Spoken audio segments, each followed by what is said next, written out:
Okay. ఈరోజు మనము ప్రెగ్నెన్సీకి సంబంధించిన కొన్ని కోడ్స్ ఎలా చేయాలి. యాక్చువల్లీ ప్రెగ్నెన్సీ చార్ట్ వచ్చినప్పుడు మనకి ఇలాంటి కోడ్స్ ఇస్తారు. ఇలాంటి కోడ్స్ మనం లీడ్ చేసి కోడ్ చేస్తాం. సో ఇప్పుడు ప్రెగ్నెన్సీ కోడ్స్ ఎలా చేస్తారు, ఎందుకు ఈ కోడ్ ఎప్పుడు ఇస్తారు, ఈ కోడ్ ఎప్పుడు ఇస్తారు, లైక్ ఇలాంటి డిస్క్రిప్షన్ని తెలుసుకుందాం. అంటే దీని యొక్క డిస్క్రిప్షన్ యొక్క ఐడియా, ఎందుకు ఇలాంటి కోడ్స్, ఈ కోడ్కి డిఫరెన్స్ ఏంటి, వాటి గురించి డిస్కస్ చేద్దాం ఈ వీడియోలో. సో వెల్, కొంచెం డిస్కస్ చేసే ముందు మనం ఒకసారి ప్రెగ్నెన్సీ కోడ్ని ఎలా లీడ్ చేస్తారో చూద్దాం. ఓకే. సింపుల్. ICD-10 CM. దీంట్లోకి వెళ్ళి ICD-10 CMలోకి వెళ్ళాక ఇండెక్స్ ఓపెన్ చేస్తాం. ఓపెన్ చేశాక so we go into P for pregnancy, right? So Ctrl+F. So మనకి ప్రెగ్నెన్సీ ఆల్రెడీ నేను టైప్ చేశాను. సో ఇక్కడ ఉంది ప్లాసెంటా, ఇక్కడ ప్రెగ్నెన్సీ. ఓకే. ఇది ప్రెగ్నెన్సీ. సో ఇండెక్స్ ఇక్కడ నుంచి స్టార్ట్ అయింది. సో ఇవి కోడ్స్ ఇవి. సో ఈరోజు మనము అంటే ఈ వీడియోలో నేను ప్రెగ్నెన్సీ ఇక్కడ దాకా చెప్తాను, అంటే కెమికల్ వరకు. కాంప్లికేటెడ్ బై నెక్స్ట్ వీడియోలో ట్రై చేద్దాం. సో జస్ట్ ఈ కోడ్స్ ఎప్పుడు చేస్తారు, జస్ట్ ఈ చిన్న codes, just simple codes. So for suppose first pregnancy అంటే కడుపులో ఒక బాబు or ఎవరో ఒకరు ఉండరు, రైట్? అంతే కదా. So there is a something like a child, a zygote, అలా ఒక స్పెసిఫిక్గా చెప్పాలంటే. సో మామూలుగా ప్రెగ్నెన్సీ అనే దాంట్లో ఏం చదువుతారంటే, ఒకవేళ ఒక అమ్మాయి హాస్పిటల్కి వెళ్ళి చెకప్ చేపించుకొని బయటకు వచ్చింది.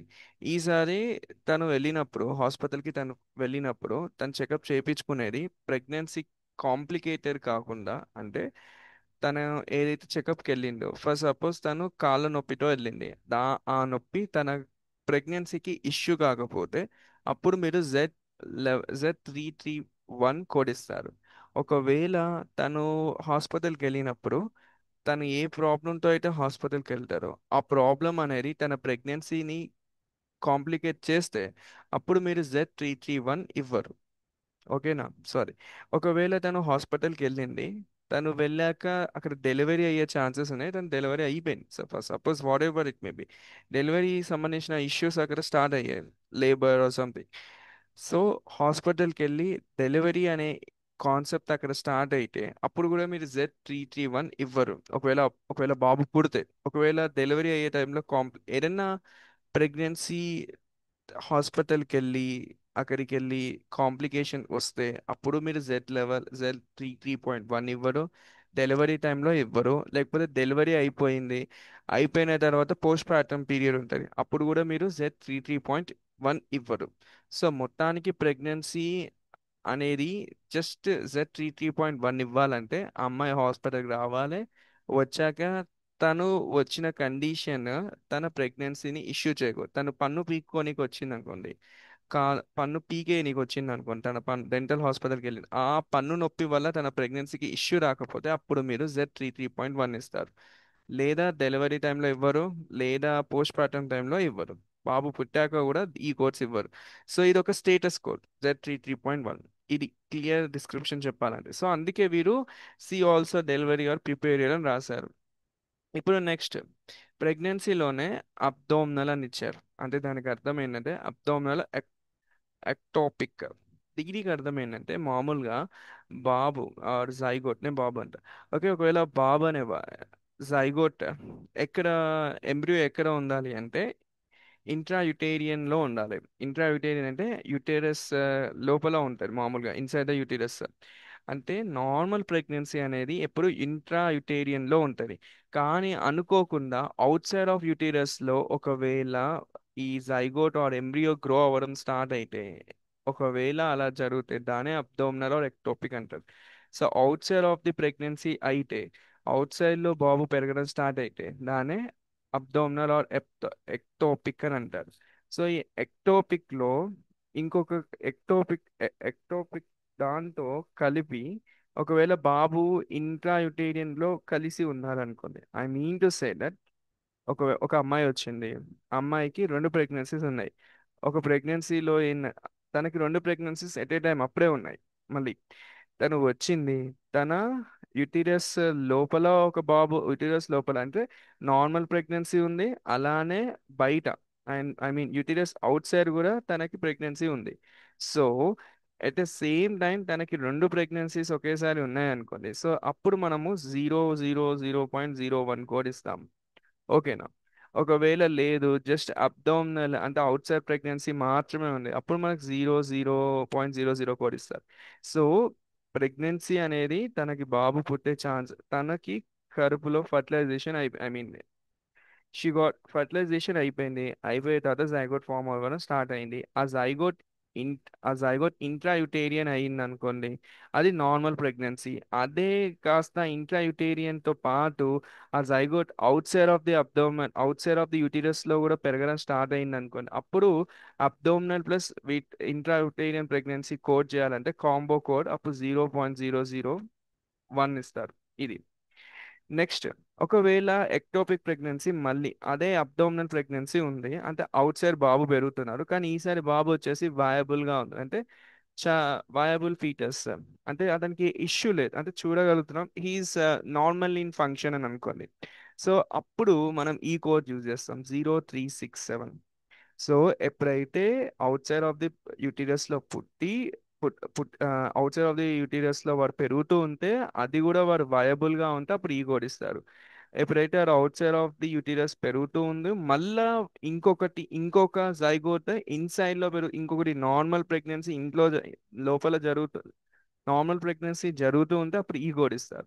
I mean to say that abdominal ectopic and intrauterine ప్రెగ్నెన్సీని రెండు కలిపి కూడా ఒక స్పెషల్ పేరు ఉంటుంది, లైక్ దాన్నే మనము హెటిరోట్రోపిక్ ప్రెగ్నెన్సీ అంటారు. సో ఎక్టోపిక్ అండ్ ఇంట్రాయుటేరియన్ ప్రెగ్నెన్సీని రెండు ఒకే దగ్గర హ్యాపెనింగ్ టుగెదర్ అయితే అప్పుడు మనం హెటిరోట్రోపిక్ ప్రెగ్నెన్సీ అంటాం. హెటిరో అంటే డిఫరెంట్, టూ, హెటిరో అంటే టూ డిఫరెంట్ అలా తీసుకోవచ్చు. సో ఇది ఒక complex and high risk, I mean ఇది ఒక మెటర్నల్ కాంప్లికేషన్ కిందికి తీసుకుంటారు. ఐ మీన్ నేను ఏం చెప్పాలనుకుంటున్నా అంటే, ఇప్పుడు 0.0 ఉంది, ఇక్కడ 0.0 ఉంది, ఈ రెండింటిని మనం మెటర్నల్ కాంప్లికేషన్స్ అంటారు. అంటే ఆ ఎవరైతే ఆ ఉమెన్ మదర్, తన లోపల ఇప్పుడు ఇలాంటి ప్రెగ్నెన్సీ ఉండడం వల్ల అది ప్రెగ్నెన్సీకి కాంప్లికేట్ అవుతుంది. సో తన వల్ల తన పిల్లోనికి తన పుట్టించే బాబుకి కాంప్లికేషన్ రావడం తన వల్ల అయ్యింది, కాబట్టి తనని మెటర్నల్ కాంప్లికేషన్ అంటారు. ఓకే. ఇప్పుడు ఇక్కడ చూడండి 0.36 అంటారు. ఒకసారి ఈ కోడ్ నేను ఓపెన్ చేస్తాను, ఇది చూడండి. ఈ 36 కోడ్. ఓకే. ఇది మెటర్నల్ కేర్ కిందకి వస్తుంది, maternal care for viable foetus అని ఇచ్చారు, ఇక్కడ కేర్ ఇచ్చారు. అదే మనం ఇక్కడ ఓపెన్ చేస్తే something whatever it may be, abdominal pregnancy with intrauterine pregnancy అని ఇచ్చారు.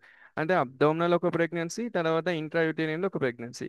ఇదేమో కాంప్లికేషన్ అంటారు, ఇదేమో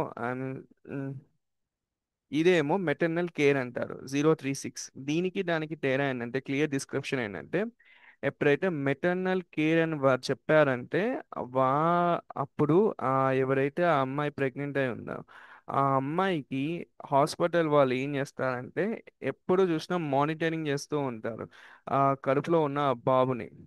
కడుపు అన్నారు యాక్చువల్లీ, బట్ తెలుగులో అందరు కడుపులో కడుపులో అంటారు, కానీ కడుపులో ఉన్నారు బాబు. సో అలా నేను చెప్తున్నాను. So uterus, okay, more specific. So uterus లో ఉన్న బాబు or whatever it may be, gestational sac, అక్కడ ఉన్న బాబుని మానిటరింగ్ చేస్తూ ఉంటారు. ఎందుకు అంటే, ఇప్పుడు వీరు ఎక్కడ ఉన్నారు, ఎక్టోపిక్ పొజిషన్, నార్మల్ ప్రెగ్నెన్సీ కాదు. సో ఎక్టోపిక్ ప్రెగ్నెన్సీలో ఉన్నారు కాబట్టి వాని వల్ల ఏదైనా ఇష్యూ రావచ్చు, అంటే కాంప్లికేట్ అయ్యే ఛాన్స్ ఉంది. ఒక ఛాన్స్ అయితే కాంప్లికేట్ అయ్యే ఛాన్స్ ఉంది. సో అందుకే వీని మానిటర్ చేస్తారు. సో అందుకే అప్పుడు మనం maternal care for viable foetus అంటారు. సో ఆ మదర్ని వాడిని ఏమంటారు, మానిటర్ చేస్తూ ఉన్నారు కాబట్టి అందుకే అప్పుడు వాడు మెటర్నల్ కేర్ కిందికి వస్తారు. కానీ వీళ్ళని మనం డైరెక్ట్గా కాంప్లికేషన్ కిందికి తీసుకుంటున్నాం, అబ్డామినల్ ప్రెగ్నెన్సీని. ఎందుకంటే ఇది ఆల్రెడీ ఒక కాంప్లికేషన్. ఈ కాంప్లికేషన్ ఇది డైరెక్ట్ ఒక కాంప్లికేషన్. ఇక్కడ ఇక్కడ వారు పుడతారో పుట్టరో డౌటే, కానీ ఇక్కడ వారు క్లియర్ గానే ఉంది, బాగానే ఉంది. కానీ డౌట్ ఏంటంటే, ఒకవేళ కాంప్లికేషన్ అవ్వచ్చు, మేబీ ఛాన్సెస్ ఉన్నాయి, ఎందుకంటే వీళ్ళు అవుట్ సైడ్ పెరుగుతున్నారు, సో వీళ్ళు చనిపోయే ఛాన్సెస్ ఉండొచ్చేమో అని ఒక దాని వల్లే చేస్తారు. సో అది. సో ఇప్పుడు నెక్స్ట్ మళ్ళీ నెక్స్ట్ దీని కిందికి వస్తే ఇది యాంపులర్. యాంప్లార్ వీటి intra pregnancy whatever it may. First ampullar అంటే ఇప్పుడు సేమ్ అండి. ఇప్పుడు అబ్డోమినల్ ఎక్కడైతే యూటీరస్ ఉంది కదా, యూటీరస్ అవుట్ సైడ్ ఎక్కడైతే ప్రెగ్నెంట్ అవుతారో దాని ఎక్టోపిక్ అన్న. అలానే యాంప్లార్ రీజన్ ఒకటి ఉంటుంది మన వాళ్ళ యొక్క రిప్రొడక్టివ్ ట్రాక్ దగ్గర. ఆ రీజన్ దగ్గర ఎక్కడైతే బాబు పుట్టడం స్టార్ట్ అయిందో అక్కడ యాంప్లార్ అంటారు. ఒకవేళ ఆ యాంప్లార్ రీజన్ తో పాటు మళ్ళీ ఇంకో ప్రెగ్నెన్సీ, నార్మల్ ప్రెగ్నెన్సీ ఉందనుకోండి, అప్పుడు ఈ కోడ్ ఇస్తారు. ఇది తర్వాత ఇంకోటి ఇచ్చారు బయోకెమికల్. ఈ బయోకెమికల్ అనేది ఏంటి అంటే బేసిక్గా బాబు ఫర్ సపోజ్ ఫర్టిలైజేషన్ అయింది, అయిన తర్వాత బాడీలో ఏం చదువుతారంటే మీకు హెచ్సిజి, ఒకసారి చూపిస్తా, కోడ్ చూపిస్తా. So this is a human chronic HCG అనేది ఒకటి ఉంటారండి, హెచ్సిజి. ఇది ఏంటంటే ఒక క్రోనిక్, ఇది ఒక హార్మోన్, ఓకే, ట్రోపిన్ అనేది ఒక హార్మోన్. బాబు ఫామ్ అయ్యాలనుకోండి, పుట్టారు అనుకోండి, ఫర్టిలైజేషన్ అయ్యింది అనుకోండి, అప్పుడు ఈ హార్మోన్ రిలీజ్ అవుతుంది, కొంచెం ఎక్కువగా రిలీజ్ అవుతుంది. దీని యొక్క క్వాంటిటీ ప్రకారం చూసి ప్రెగ్నెన్సీ టెస్ట్ చేస్తారు. ఒకవేళ ఇది ఈ టెస్ట్ లో మనకు పాజిటివ్ వచ్చింది అనుకోండి, అంటే వాటికి సడన్ వాల్యూస్ ఉంటాయి. ఆ పాజిటివ్ వచ్చింది అనుకోండి, అప్పుడు వారు ఆ అమ్మాయి ప్రెగ్నెంట్ అని కన్ఫర్మ్ చేస్తారు. సో అలా ఒక ప్రాసెస్ జరుగుతూ ఉంటుంది. అయితే ఎప్పుడైతే ఈ తనకి పాజిటివ్ వచ్చింది, కానీ అల్ట్రాసౌండ్ లేకపోతే ఏదైనా చెక్ చేస్తారు కదా మళ్ళీ కడుపులో చూసి ఒక చిన్న మిషన్ బయటకు వెళ్ళి పెట్టి. సో అప్పుడు వాళ్ళకి విజిబుల్ గా ఏది కనిపించలేదు, ఐ మీన్ గెస్టేషనల్ సాక్ అనేది కనిపించలేదు. సో గెస్టేషనల్ సాక్ కనిపించలేదు, బట్ టెస్ట్ చేస్తేనేమో పాజిటివ్ వచ్చింది. సో ఇలాంటి సమయంలో వాళ్ళు ఏమంటారంటే, అంటే ఇప్పుడు ఆ ఎంబ్రియో చనిపోయి ఉండొచ్చు లేదా స్లోగా డెవలప్ అవుతూ ఉండొచ్చు, అందుకే మనకి స్కాన్ చేస్తే దొరకకపోయి ఉండొచ్చు, అతను కనిపించకపోయి ఉండొచ్చు ఆ స్కాన్ లో. So then we call this one as inappropriate change in this hormone in earlier pregnancy అంటారు. అంటే ఇది కూడా ఒక కాంప్లికేషనే. వెల్, ఇది కూడా ఒక కాంప్లికేషనే. ఈ కాంప్లికేషన్లు ఏం చెప్తున్నారంటే, ఆ అబ్బాయి పుట్టారు, ఐ మీన్ ఫర్టిలైజేషన్ అయ్యింది, హార్మోన్ రిలీజ్ అయింది, ఐదర్ చనిపోయి ఉండొచ్చు లేదా స్లోగా డెవలప్ అయి ఉండొచ్చు, ఇంకా కన్ఫర్మేషన్ చేయలేదు ప్రెగ్నెన్సీ వయబుల్ గా ఉందా లేదా, అవి ఇంకేం చెప్పలేదు. బట్ మేబీ ఏదైనా ఛాన్స్ ఉంది, ఐదర్ చనిపోవచ్చు లేదా వయబుల్ గా ఉండొచ్చు, బట్ ఉంటే కూడా మనకు తెలియట్లేదు. సో అప్పుడు ఈ కోడ్ చేస్తారు, అంటే బయోకెమికల్. అంటే మనం టెస్ట్ చేసి పాజిటివ్ వచ్చినాక అల్ట్రాసౌండ్ ఆర్ వాట్ ఎవర్ మన రిపోర్ట్స్ లో మనకి పాజిటివ్ రాకుండా నెగిటివ్ వచ్చింది అనుకోండి క్లినికల్ గా, దెన్ వీ విల్ గెట్ అనే ఇష్యూ. అప్పుడు మనం ఈ కోడ్ యూజ్ చేస్తాం. సెకండ్ వచ్చేసి బ్రాడర్ లిగ్మెంట్. ఇది కూడా ఒక ఎక్టోపిక్ అండి, సేమ్ లైక్ దీనిలాగానే. అంటే ఇది ఏం చేస్తారంటే బ్రాడర్ లిగ్మెంట్ అంటే నేను టైప్ చేశాను ఆల్రెడీ, కనీసం ఆగండి. Yeah, border ligament ectopic pregnancy. ఇక సింపుల్ గా వాడు ఏం చెప్తున్నాడంటే, ఇంప్లాంట్ అనేది ఒక లిగ్మెంట్ టిష్యూ దగ్గర సపోజ్ లిగ్మెంట్ టిష్యూ దగ్గర అటాచ్ అయ్యి పెరిగింది అనుకోండి. ఈ లిగ్మెంట్ అనేది యూటిరస్ ని ఫాల్పిజియన్ ట్యూబ్యూల్స్ కి సపోర్ట్ ఇస్తుంది బస్. అంటే వీరు ఏం చెప్తున్నారు సింపుల్ గా ఏంటంటే, ప్రెగ్నెన్సీ అనేది లిగ్మెంట్స్ దగ్గర అయితే అప్పుడు మనం ఈ కోడ్ ఇస్తాం. ఇన్ కేస్ ఆ లిగ్మెంట్ తో పాటు ఇంట్రా మళ్ళీ నార్మల్ ప్రెగ్నెంట్ ఉంటే ఈ కోడ్ ఇస్తారు. That's it. సో సర్వికల్ కూడా అంతే, సేమ్ ఇలాగైతే లిగ్మెంట్, అలానే ఇంకో దగ్గర సర్వికల్ దగ్గర అలా జరిగితే అది ఇది ఇస్తారు, లేకపోతే ఆ సర్వికల్ ప్లస్ నార్మల్ అయితే ఈ కూడా ఇస్తారు. ఇప్పుడు కెమికల్కి వెళ్దాం. కెమికల్ అన్నా బయోకెమికల్ అన్నా ఆల్మోస్ట్ సేమ్ కోడ్స్ ఉంటాయి. సో ఎప్పుడైతే మనం టెస్ట్ చేస్తే మనకి టెస్ట్ చేసిన పాజిటివ్ వచ్చి, ఎప్పుడైతే ల్యాబ్ రిపోర్ట్స్లో మనకి నెగిటివ్ వస్తే, దాని ప్రకారం మనం బయోకెమికల్ ఆర్ కెమికల్ కోడ్ ఇస్తాం, 002.81 లైక్ దిస్ కోడ్. అంతే. సో ఇక్కడి వరకు మనం ఏం అర్థం చేసుకున్నాం అంటే, ప్రెగ్నెన్సీ అబ్డోమినల్ ఎక్టోపిక్ దాని నుంచి ఆల్మోస్ట్ కెమికల్ దగ్గర ఇవన్నీ కాంప్లికేషన్స్. ఇక్కడ ఒక్క దగ్గరనే మనకి 0.367 ఉంది, ఇది ఒక్కటే మెటర్నల్ కేర్ కిందికి వస్తుంది. అంటే ఇక్కడ అబ్బాయి వయబుల్ గానే ఉన్నారు, సో వాడు కాంప్లికేట్ అవ్వట్లేదు, కానీ అయ్యే ఛాన్స్ ఉంది, వాడిని చెక్ చేస్తూ ఉంటారు. సో 0.36 అంటే ఇది. సో ఆ కండిషన్ వల్ల కాంప్లికేట్ అవ్వట్లేదు, కానీ అవ్వచ్చేమో ఫ్యూచర్లో అనే దానికోసం. సో నెక్స్ట్ మనకి ఇక్కడ వస్తే కాంప్లికేటెడ్ బై ఆర్ కేర్ ఇవి ఉంటాయి. అంటే ఇప్పుడు ప్రెగ్నెన్సీ వీటి వల్ల, ఈ కండిషన్స్ వల్ల కూడా కాంప్లికేట్ అయ్యే ఛాన్సెస్ ఉన్నాయి అని చెప్తున్నారు. For suppose abnormal or abnormality. అంటే అబ్నార్మల్ అంటే నార్మల్గా కాకుండా ఏమంటారు అట్టిగా, ఆర్ అబ్నార్మల్ అంటే ఐదర్ బాగా ఎక్కువగా ఉండడం బాగా తక్కువగా ఉండడం, that's the point. So for suppose సర్విక్సే తీసుకోండి, ఓకేనా. ఇప్పుడు ఈ కోడ్ నేను ఓపెన్ చేస్తాను, ఓపెన్ చేస్తే మీకు క్లారిటీ వస్తుంది. Maternal care for abnormalities of cervix.